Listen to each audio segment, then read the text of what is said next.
քննարկում է տեղի ունեցել Մարդու իրավունքների պաշտպանության ազգային ռազմավարության 2023-25 թվականների ծրագրի գործունեության արդյունավետությանը եւ այլնի մասին հերթապահ հայտարարություններ են հնչել։ Ծանոթ եք այդ ռազմավարությանը, որքանով է արդյունավետ հատկապես 2023-ից 25-ը։ Լսող պետությունը ինքը առաջարկությունները կամ ընդունում է կամ ոչ, բայց շատ դեպքերում չի կարող չընդունի, որովհետև ինքը պարտավորություններ ունի ՄԱԿ-ում եւ միջազգային այլ կառույցներում կոնվենցիաները վավերացնելով եւ այլն։ Հիմա այս պարագայում օրինակ Հայաստանին այս նստաշրջանում շատ գովում էին ինչի համար Հռոմի ստատուտը վավերացնելու եւ քաղաքական եւ քաղաքացիական իրավունքների միջազգային դաշնագրի երկրորդ արձանագրությունը, որը վերաբերում է մահապատժի իսպառ վերացմանը, վավերացնելու։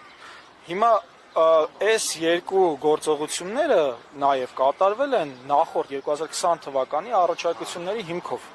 Եվ այս պարագայում 98 պետություն Հայաստանին առաջարկություններ է ներկայացրել, եւ այդ 98 պետության առաջարկությունների մեջ այստեղ առանձնացված են, սա կտամ ձեր ուսումնասիրության համար, այն երկրները, որոնք հենց այս ոլորտին վերաբերյալ առաջարկություններ են արել ու կան օրինակ շատ կոնկրետ առաջարկություններ, մասնավորապես Ավստրալիան շատ հետաքրքիր առաջարկություններ արել, օրինակ կալանքի երկարատև այդ նախաքննական կիրառումը դադարեցնել, լրագրողների մասով լիքը առաջարկություններ կամ բազմաթիվը դադարեցնեն բռնությունները լրագրողների նկատմամբ։ Օրինակ հենց Ավստրալիայի առաջարկություններից մեկը ասում է կոնկրետ առաջարկությունը, որ քաղաքացիական օրենսգրքում վիրավորելու եւ զրպարտության սահմանաչափը տուգանքների նվազեցնեն, որը իրենք համարվում է խոչընդոտ լրագրողների գործունեությանը։ Ու Գերմանիան հետաքրքիր առաջարկություններ ունի։ Քաղբանտարկյալների վերաբերյալ կան ինչ-որ կոնկրետ Քաղբանտարկյալների վերաբերյալ ցավոք սրտի չկան, բայց կա հանրային գործի կա անուղակի, որը վերաբերում է քաղբանտարկյալներին կարելի ասել, օրինակ Ֆինլանդիան, Էստոնիան եւ չեմ հիշում մեկելով, իրենք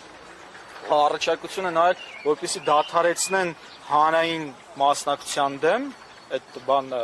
որ հանրային գործիչներին ռազմավարական դատեր են անում, որպեսզի սահմանափակեն, հա, նրանց մասնակցությունը քաղաքական եւ քաղաքացիական process-ներին։ Ֆինլանդիան, Էստոնիան մի երկիր էլ կա։ Նրանք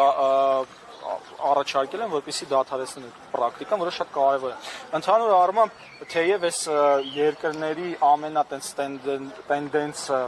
առաջարկությունների կանանց իրավունքներն է, մասնավորապես Ստամբուլյան կոնվենցիան վավերացնելը, կանանց ներգրավվածությունը քաղաքական եւ քաղաքացիական process-ներում ապահովելը, որը շատ կարևոր է իհարկե, բայց այս 5 տարիների ընթացքում բոլորս էլ գիտենք, որ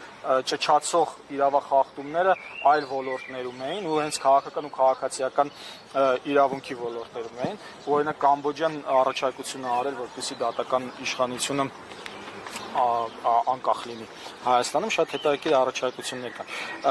Ու սեպտեմբերին Հայաստանը պետք է արդեն ասի, ընդունում է, թե չի ընդունում։ Հիմա մասնավորապես կոնկրետ առաջարկություն կարող լինի, որպեսզի Հայաստանը վավերացնի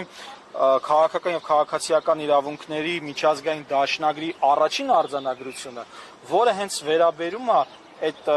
մարդու իրավունքների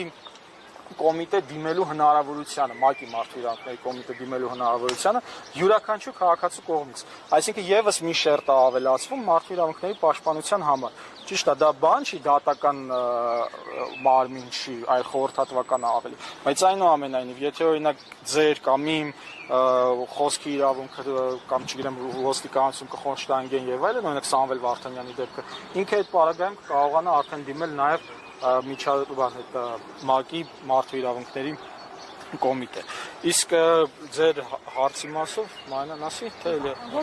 Ահա, ես կարճ կանդրադառնամ, տեսեք, իրականում